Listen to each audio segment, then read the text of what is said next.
네, 안녕하세요. 하나나입니다. 저는 오늘 다음 주에 우리가 학습할 내용인 플립러닝에 대해 핵심 내용을 쏙쏙 뽑아서 말해드리려고 합니다. 제 설명은 핸드아웃에 있는 내용을 바탕으로 하고 있으니까 잘 모르시겠다고 생각이 들면 일시정지를 누른 다음에 핸드아웃을 한번 읽어보시거나 영상을 다시 돌려보시면 될 것 같습니다. 그래도 모르겠다고 생각이 드는 것은 수업 시간에 다 함께 해결할 수 있을 거니까 걱정 마시고 영상을 편안하게 봐주시면 되겠습니다. 자, 그럼 제일 먼저 우리 플립 러닝이 무엇인지 개념부터 알아보도록 할까요? 슝. 플립 러닝이란 우리 한국에서는 일명 거꾸로 교실이라고 불리고 있는데요. 원래 전통적인 교실의 개념은 선생님이 강의를 하고 학생들은 듣고 교실에서 기본 개념을 배우고 이에 해당하는 것들을 집에 가서 숙제를 하게 되어 있었잖아요. 그런데 플립 러닝은 집에서 미리 기본 개념을 예습해오고 그 다음에 학교에 와서는 자신의 이해 수준에 맞게 문제를 해결하고 심화학습하는 형태입니다. 그래서 주로 교실 밖에서 온라인으로 수업 영상을 시청하면서 기본 개념을 파악하고 그 다음에 교실 안에서 동료들과 이에 대해 토의하면서 학습에 직접적으로 참여하는 형태가 이루어집니다. 이러한 플립러닝은 공학적 입장에서도 바라볼 수 있는데요. 컴퓨터라는 매체가 코칭의 수단으로 들어온 것부터 생각할 수 있습니다. 플립러닝 교수법을 가장 널리 알린 사람이 조나단 버그만이랑 에이런 샘스라고 볼 수 있는데요. 이제 버그만이 자신의 과학 수업을 플립러닝에 적용해서 효과를 보았다고 소개했거든요. 그래서 처음에 플립러닝의 핵심은 사전 학습을 온라인 강의로 대체한다는 것이었어요. 그런데 이게 온라인 강의로 대체한 게 핵심이 아니고 이제 여러 학자들이 플립러닝의 효과는 그보다 더 중요한 요소 사람 사이의 접촉이라고 강조하고 있습니다. 그래서 플립러닝은 교육 방법의 혁신으로 최근에 소개되면서 연구가 이루어지고 있는 분야인데 외국 같은 경우에는 고등교육 이상에서 이제 적용한 사례들을 연구물에서 많이 볼 수 있고 우리나라는 초중등 사례로 많이 접할 수 있다고 이제 합니다. 그러면 전통적인 기존의 수업 방식과 플립러닝 교실은 무엇이 다른지 살펴보도록 하겠는데요. 이거는 이제 핸드아웃 3페이지에 정리가 되어 있기 때문에 먼저 읽어보시고 영상을 다시 뜨셔도 되고 영상을 보시고 한번 읽어보시면 읽어보시는 방식으로 진행하셔도 될 것 같습니다. 자, 일단 우리의 학창 시절을 떠올려 볼게요. 선생님이 서 있는 위치 그리고 우리의 모습을 한번 상상해 보세요. 아마 거의 비슷한 모습을 떠올렸을 것 같은데 이런 모습이 맞나요? 네, 교사가 강의 중심으로 교과 지식을 전달하는 데 그치고 그다음에 교사는 막대한 권력으로 교실을 휘어잡고 있는 그런 교실이 전통 교실의 모습이라고 보면 될 것 같습니다. 그렇기 때문에 교사와 학생 간 상호작용은 아주 제한적일 수밖에 없고 질문이 활발한 교실은 조금 상상하기 힘들 것 같네요. 아마 이렇게 말해도 될지 모르겠지만 눈은 뜨고 있으나 머리는 포기한 학생도 많이 있고 알다시피 한번 놓치면 따라가기 힘든 게 사실이잖아요. 사실 우리 대학 강의실에서도 흔히 겪는 일이라고 볼 수 있습니다. 이런 통지적이고 정적인 교실을 이제 뒤집어 보겠습니다. 이렇게 말이지요. 이게 아니고 이렇게 말입니다. 자, 아마 플립러닝이라는 학습법을 적용하고 있는 교실은 이렇게 그림으로 나타낼 수 있을 것 같은데 일단 앞에서 말했다시피 교실에 올 때는 동영상 강의를 먼저 듣고 그 선행 지식을 조금 알아오기 때문에 모르는 내용이 나오면 반복해서 또 보고 오겠지요. 그래서 교사들이 제작하고 미리 설정해 놓은 선행 지식을 보고 왔을 때 그때 미처 알아내지 못한 질문들을 들고 왔을 때 그 질문은 교사에게 할 수도 있지만 주로 또래와의 상호작용으로 나타나게 되거든요. 그래서 이런 상호작용을 기반으로 하는 것은 이제 비고츠키가 말한 자신보다 조금 더 나은 수준의 멘토들과 상호작용하는 방식이라고도 볼 수 있습니다. 이때 교사는 감독이 아닌 코치나 멘토 혹은 가이드의 역할을 하게 됩니다. 수업 분위기는 훨씬 더 활발하고 또 상호작용이 조금 더 많이 일어나고 이제 학생들이 그런 자신의 지식을 구성해 나가는 데 있어서 적극적인 모습이라고 기대되어질 수 있겠지요. 자, 여기까지 이해하셨나요? 혹시 무슨 말인지 모르고 지나왔다면 영상을 다시 돌려보셔도 되고 핸드아웃을 다시 읽어보시기를 추천합니다. 그래도 모르겠다면 교실로 질문을 들고 오십시오. 자, 이때까지 설명한 것을 종합해보면 플립러닝이란 전통적인 교실에서 강의 방식을 하던 수업 방식에서 벗어나서 학교 밖에서 예습한 것을 토대로 교실 안에서 개인 수준에 맞게 개별화 교육 그리고 심화학습을 할 수 있고 또 그 학습에서 가장 강조되는 것은 사람 사이의 접촉, 즉 그런 상호작용이 확대되고 더욱 역동적이라는 것입니다. 그래서 플립러닝을 하게 되면 수업이 학생 중심 활동으로 바뀌면서 개별적인 학습이 가능해지고 다시 제가 등장했습니다. 가능해지고 교실은 그런 위계적 공간이 아닌 수평적 열린 공간으로 바뀌게 됩니다. 그래서 교사는 지식 전달자라는 하나의 역할을 가진 것이 아니라 학생들의 수준에 따라서 그 상황과 문제 해결을 돕는 조력자의 역할을 하게 되고 그리고 수업 시간에 더 이상 강의를 하지 않기 때문에 교실 내에서 교사의 역할이 창의적으로 바뀌게 됩니다. 이는 교사의 영향력이 보다 커지게 되는 결과를 가져오게 되는데 학생들의 학습 상황에 지속적으로 관여하면서 피드백을 주게 되고 학생들을 잘 파악해야지 그 역할이 시너지 효과가 나타나기 때문에 교사와 학생 관계의 역동성이 기존의 교실과는 달라지게 된다는 것입니다. 그래서 플립러닝에 의한 관계의 역동성은 학생과 교사 사이에 더하여서 이렇게 동료들 간에 이제 상호작용, 그러니까 그 역동성도 달라지게 되는데요. 앞에서 말한 것처럼 플립러닝이 동료 간의 학습을 중요하게 여기기 때문에 이는 아주 중요합니다. 말이 되나요? 이러한 학습 방법의 변화는 학습 효과에 영향을 미치게 되는데 수업을 통해 습득한 또는 구성된 지식들이 수업을 듣기만 했을 때보다 더 오래 기억된다는 것이 이제 학습 피라미드 모형을 통해서도 확인할 수 있습니다. 자, 다음으로 플립러닝 구조에 대해서 설명해 드리도록 하겠습니다. 플립러닝은 전통적인 강의 기반 교육법에 포함된 일방적인 지식을 전달하는 강의의 방식과 효율성을 희생시키지 않고 그러면서도 거기에 더하여서 능동적인 학습을 통해서 강의실 수업의 참여도를 높이려는 의도를 가진 교육법입니다. 이것은 즉 교사가 방법을 선택하지만 학습자의 주체적 활동에 중점을 두는 수업 모형이라고 볼 수 있습니다. 그래서 플립러닝은 고정적인 형태의 교수학습 모형은 없고 플립러닝의 기본 요소와 특징을 갖추기만 하면 플립러닝으로 인정되는데요.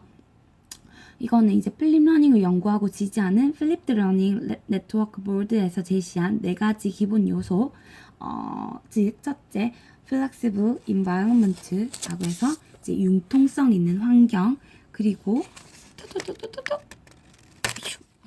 두 번째, learning culture 라고 해서 이제 학습 문화에 대한 거, 그리고 세 번째로는 intentional content라고 해서 의도적인 학습 내용, 그리고 네 번째로는 이제 professional educator라고 해서 전문적인 교육자, 이 4가지 요소를 가지고 있으면 이제 플립러닝이라고 인정되는 것으로 볼 수 있습니다. 자, 하나씩 설명을 드리도록 할게요. 처음에는 이제 융통성 있는 학습 환경입니다. 이거는 이제 학습 공간을 물리적으로 재구성할 필요가 있다는 것인데요. 이제 여기 제일 처음에 전통적인 교실은 이렇죠. 교실 안에서 꼭 강의가 이루어져야 할 필요가 없다고 생각하고 그 생각이 시발점이라고 볼 수 있는데 플립러닝은 일제히 교사만을 바라보는 교실 구조에서 이제 이렇게 모든 활동이 가능하게 되고요. 이렇게 태블릿 PC를 수업 시간에 사용할 수 있게 되고 이제 대화를 많이 하게 되면서 교실 내의 물리적 공간에서도 이제 그런 보이는 모습의 변화도 중요하게 꾀한다고 볼 수 있습니다. 그리고 이런 태블릿 PC를 교실에서도 활용하지만 수업은 수업 이전, 그러니까 교실에 들어오기 이전에서부터 시작된다고 볼 수 있기 때문에 융통성 있는 환경이라는 게 교실 내에서만 이제 국한되는 게 아니고 교실 밖에서의 학습을 포함한다고 말할 수 있을 것 같습니다. 그리고 두 번째로 이제 학습 문화에 관한 이야기인데요. 학습자 중심의 학습 문화가 되어야 한다는 거예요. 그래서 교사가 정보의 원천이었던 이런 권력 관계를 타파한다는 것인데요. 선생님들도 알다시피 요즘 이제 인터넷 들어가서 네이버나 구글에 질문을 하면 다 나오잖아요. 그래서 교과서 지식보다 아마 더 심화된 것도 알 수 있을 거라고 생각되는데요. 그래서 교사의 역할이 지식 전수자라는 그런 한정된 아주 구시대적인 발상에서 벗어나서 플립러닝에 들어오면 교실에서는 이제 교수자의 권력을 학습자들에게 이양하게 돼서 모두 동등한, 어쩌면 평등한 교실 문화를 지향하고 있다고 볼 수 있습니다. 그래서 학습자가 주제에 대해서 더 깊이 탐색하고 스스로 지식 구성에 몰입하고 개인에게 의미 있는 것으로 받아들일 수 있게 되는 것이지요. 그래서 이게 플립러닝에서 강조하는 학습자 중심의 학습 문화입니다. 밑줄짝 별표. 그리고 세 번째로 의도적인 학습 내용을 들 수 있습니다. 자, 여기 보시면 학습자 중심 문화니까 아이들끼리 하도록 놔둔다? 그게 아닙니다. 교사가 정교한 수업 설계를 하고 어떤 내용을 학습하도록 할 것인지 내용은 마음에 품고 있어야 된다는 것인데요. 플립러닝은 학습 방법의 개혁이기 때문에 전달해야 하는 지식은 교사가 정한다고 말합니다. 다만 학습의 주체는 학습자이므로 그 내용을 자기화시키는 데 있어서 학습자의 능력이 플립러닝의 효과를 좌우하게 됩니다. 하지만 교사가 의도한 학습 내용을 학생들이 의미있게 자신의 것으로 받아들이게 하기 위해서 교사는 무엇을 어떻게 전달할까, 이것을 학습자들이 어떻게 흥미있게 학습할 수 있도록 해야 하는지 그런 전략을 미리 짜야 된다고 합니다. 그리고 이제 마지막입니다. 마지막 이제 플립러닝의 요소인데요. 전문가가 되어야 한다고요. 교육자가. 그래서 전문적인 교육자라는 게 교사가 가져야 할 능력 중에 동영상 강의를 만들거나 편집하거나 이런 온라인 시스템을 이용하는 테크놀로지에 대한 전문적 소양을 가지는 것도 중요한 부분으로 보지만 이러한 기술적인 면에 더해서 전문가적으로 되어야 한다는 의미는 학습의 순간순간마다 즉각적으로 수준에 맞게 학생들의 수준에 맞게 피드백과 지원이 들어가야 하기 때문에 학생들을 관찰하는 능력과 그 수준을 파악하고 또 학습자가 스스로 자신의 역량을 끌어낼 수 있는 방법을 던져줘야 하는 능력 같은 것도 이제 아무나가 아닌 전문가로서 교사가 가져야 할 모습입니다. 그래서 이제 교사가 일방적으로 수업하지 않기 때문에 교실이 때로는 산만해 보이고 무질서해 보일 수도 있지만 그 속에서 학습자들을 믿어줘야 하고 그 신뢰를 바탕으로 이제 학습자들이 어떤 방법으로 어떤 수준에 맞춰서 이렇게 가장 적합하게 학습할 수 있는지 매칭해 줄 수 있는 그런 모든 것들이 그런 통찰력을 가지는 게 이제 전문가가 되는 전문가 교사라고 볼 수 있는 거죠. 그래서 이제 그런 전문가적인 교사의 존재는 플립러닝이 실행될 수 있도록 하는 필수적이면서 아주 기본적인 essential ingredient입니다. 이제 6페이지 하단에 있는 그 그림은 이제 링크된 동영상에 나오는 그림을 캡처한 것인데요. 영상에 사실 한글 자막이 없긴 한데요. 아마 그림만 봐도 이해가 되는 것이니까 꼭 한번 시청해 보시길 바랍니다. 네, 그리고 자, 이거는 이제 그 그림에 대한 내용이에요. 그래서 그 동영상에 캡처된 거라고 했잖아요. 거기서 이제 말하는 8가지 How to Flip a Class 인데요. 이제 첫 번째는 플립러닝이라는 학습 방법을 받아들이는 것으로 시작할 수 있습니다. 그래서 교사나 학부모, 학교 운영자들이 이 방법에 동의함으로써 시작할 수 있다는 것입니다. 그리고 두 번째는 학습을 위한 교수 자료를 조직하는 것인데요. 강의를 만들 수도 있지만 기존의 것이 더 훌륭하다면 그것을 사용할 수도 있을 것 같아요. 그리고 세 번째로는 필립러닝으로 교실을 운영해 보겠다는 세밀한 계획이 있어야 하고, 네 번째로 교사들이 온라인 컨텐츠를 이용하거나 제작하기 위해서 기술 훈련을 받아야 한다는 것입니다. 다섯 번째로는 학생들에게 교실에 오기 전, 즉 수업에 들어가기 전에 가정에서 학습할 내용을 주어야 한다는 것이고, 여섯 번째로는 예습한 내용을 바탕으로 교실 안에서 문제를 해결하기 위해 학습 문화를 조성해줘야 하고, 또 일곱 번째로는 이러한 방법적 변화는 학생들의 개개인의 독립적이고 개별화된 배움이 일어나게 할 수 있고, 그 다음에 여덟 번째로는 동료 학습을 통해 수평적 관계와 함께 성장하는 학습 구조를 만드는 것이라고 영상에서 말하고 있습니다. 이렇듯 이제 필립러닝은 수업 전, 수업 시간, 수업 후 모든 단계가 연관되어 있기 때문에 그 모든 시간이 학습하는 수업 시간이라고도 볼 수 있습니다. 그리고 여기에서 학생들의 자발적인 예습, 이게 필립러닝, 그러니까 필립교실 수업의 성패를 좌우한다 해도 이제 과언이 아니고요. 그러기 위해서 교사들이 적절한 학습 컨텐츠를 주는 것도 중요하다고 볼 수 있습니다. 보통 수업 전에는 동영상 강의를 통해 예습을 하는데, 이때에도 전적으로 주입식이 아니라 영상 중간중간에 퀴즈가 있을 수도 있고 온라인으로 질의응답을 할 수 있게 하는 등 학습의 양방향성을 가지고 있어야 한다고 강조하고 있습니다. 수업 중에는 학생들 간 협력할 수 있는 시간을 많이 주어야 하는데, 학생들끼리 토의하는 시간은 자신들이 학습에 직접 참여하고 있음을 느끼게 하고, 이는 또 적극적으로 학습에 임할 수 있게 이제 하는 그런 요소로 작용할 수 있습니다.